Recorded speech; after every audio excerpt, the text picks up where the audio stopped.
Ano nga ba itong boarding pass? Pag-usapan natin sa video na 'to.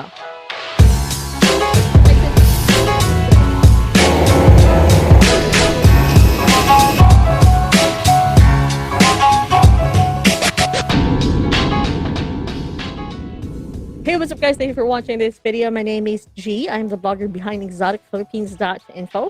And in this YouTube channel, we talk about travel, destination, of course, the Philippines, and flights. Speaking of flights, pag-uusapan natin sa video na to, ang boarding pass. Ano nga ba itong boarding pass? Saan ko makukuha?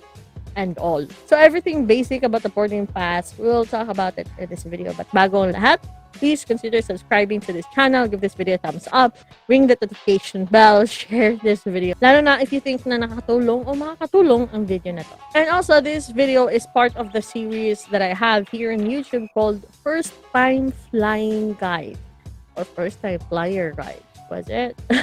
Or I call FTFG. So, yung playlist is makikita nyo, I think I can link it here, but I can also link the playlist down below the video in the description and the comment section para mas madali nyo ma-access ang mga videos na related sa aking ginawang mga video o yung mga ginawa kong video for my series na First Time Flying Guide. So, before anything else, let's do muna a recap. So, ano nga ba ang mga basic steps na gagawin natin sa airport? Pagdating natin sa airport, ay hanapin natin ang inyong check-in counter kung saan iiwan natin ang inyong check-in bag. At saka makukuha natin ang boarding pass. So, pagkatapos is, pag international flight ka, is hahanapin mo yung immigration. Pagkatapos ng immigration, is pupunta ka ng gate. Kung domestic flight, meaning within the country, o loob ka lang sa isang bansa, lilipad-lipad. For example, Cebu to Manila, Manila to Davao, ang flight is diretso ka na mahahanap sa yung gate. Once mahanap mo na yung gate, is sasakay ka ng eroplano. Ang lahat ng steps na yan ay na-cover ko na at nandoon na sa aking playlist on First Time Flying Guide. First Time Flying Guide. I forgot the exact name of the playlist. But it's FTFG, okay? Kung hindi ka pa ever nakasakay ng aeroplano, hindi mo alam kung anong gagawin mo sa loob ng aeroplano, andun din kung paano sumakay ng aeroplano. So, for that video, kung paano sumakay ng aeroplano, is just right here and also in the description of this video. Pero ano nga ba ang boarding pass? So, a boarding pass is a pass for boarding an aircraft.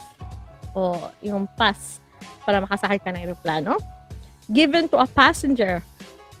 Ibibigay ito sa isang pasahero when the ticket is issued. If na-issue ng ticket. So, hindi po siya ticket. Ito po ay kapalit ng ticket. Or upon check-in at the airport. Okay? Or pagka-check-in mo sa airport, ibibigay ito sa iyo as I've mentioned sa steps.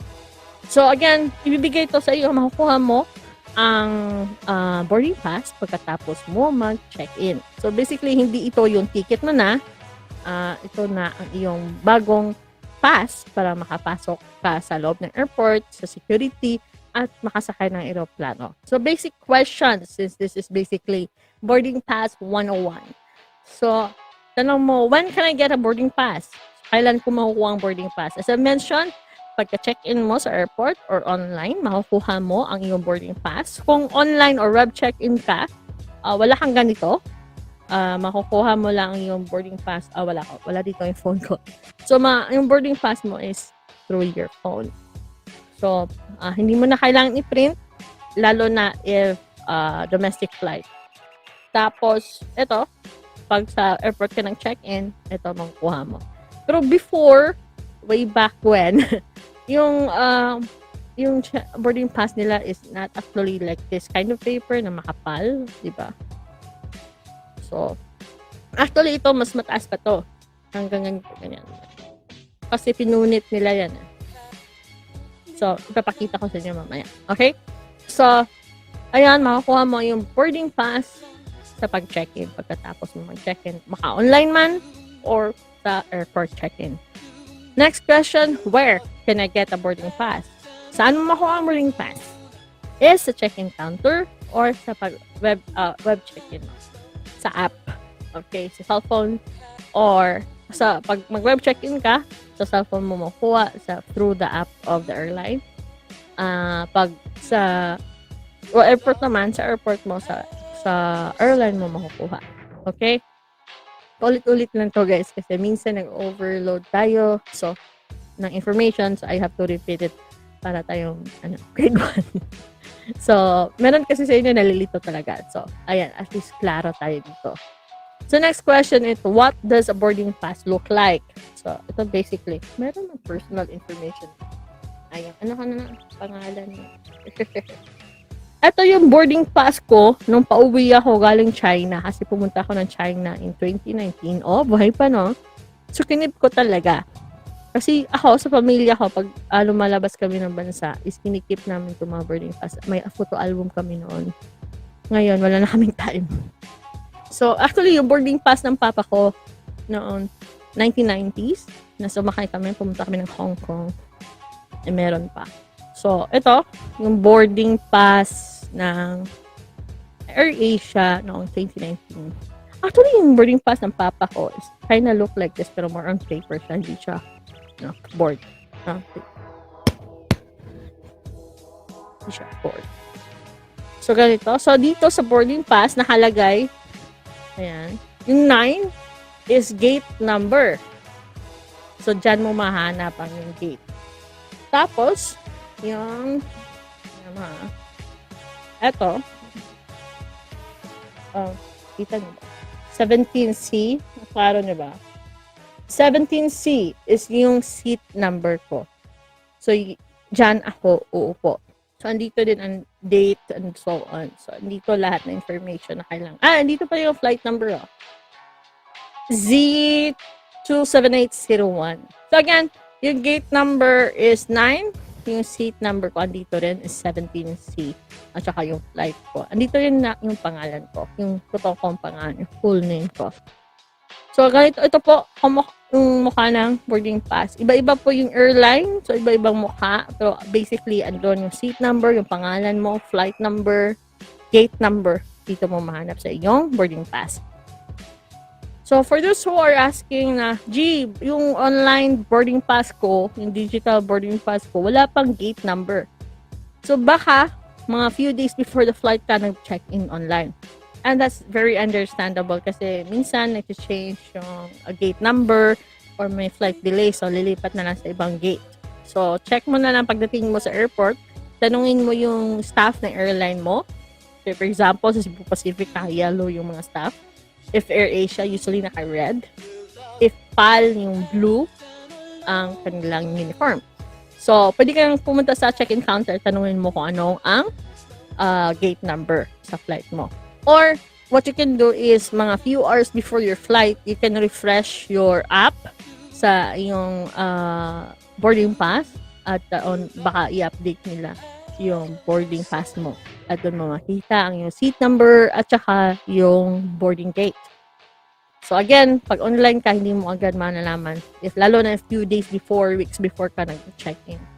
So, hindi agad nila malalaman. On the day mo, malalaman ng flight mo ang iyong gate number. So, next question is, how can I use a boarding pass?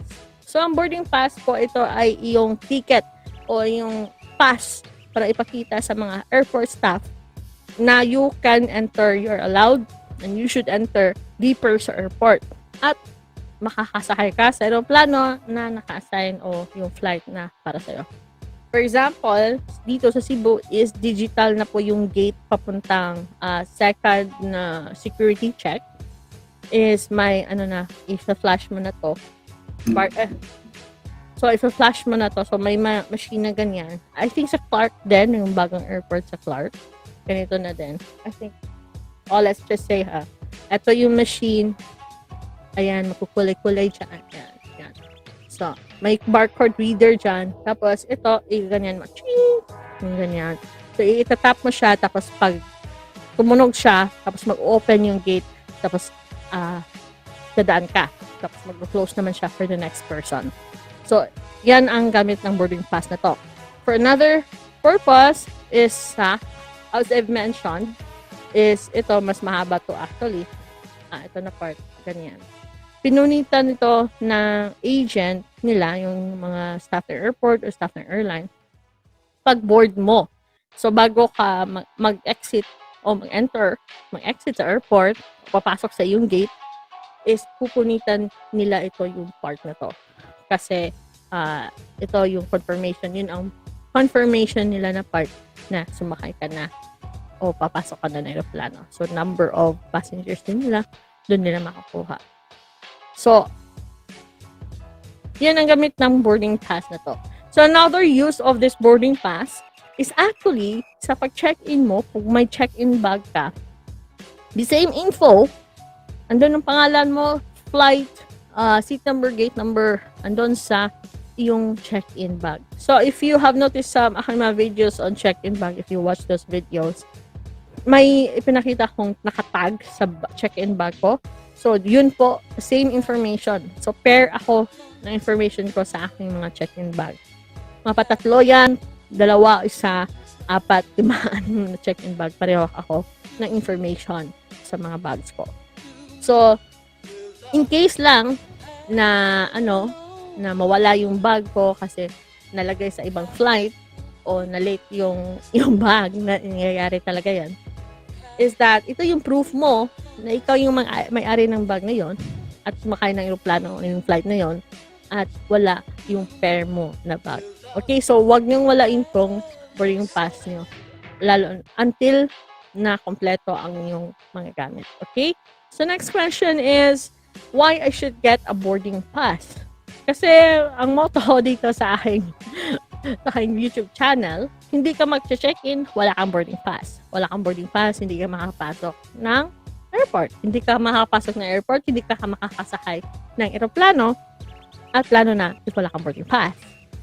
So, yan po ang purpose ng boarding pass. So, kailangan mo talaga kumuha ng boarding pass, mapa-online or web check-in ka, or sa airport check-in ka. So, with or without it, hindi ka makakasakay ng aeroplano kasi hindi enough yung ticket. Magkaiba yung ticket sa boarding pass. So, what's my tip is that keep your boarding pass with you hanggang makaland ka sa iyong pupuntahan na destinasyon at hanggang makuha mo na yung check-in bag. Kung wala kang check-in bag, pagdating mo at hindi mo na kailangan for any other reason, you can throw it away.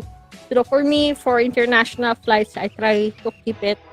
Ayan o, parang kahapon lamang siya nagamit. Pero 2019 pa to guys. So, buhay na buhay pa siya. So, this serves for me as a souvenir. You can do it as well.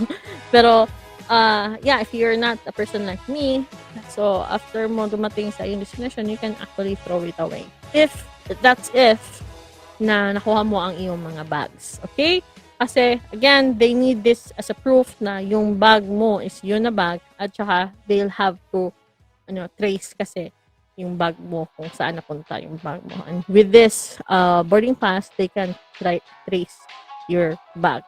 And I think that's pretty much it about boarding pass. I think I've covered everything basic about the boarding pass. If you have any questions about the boarding pass, mention nalito kayo.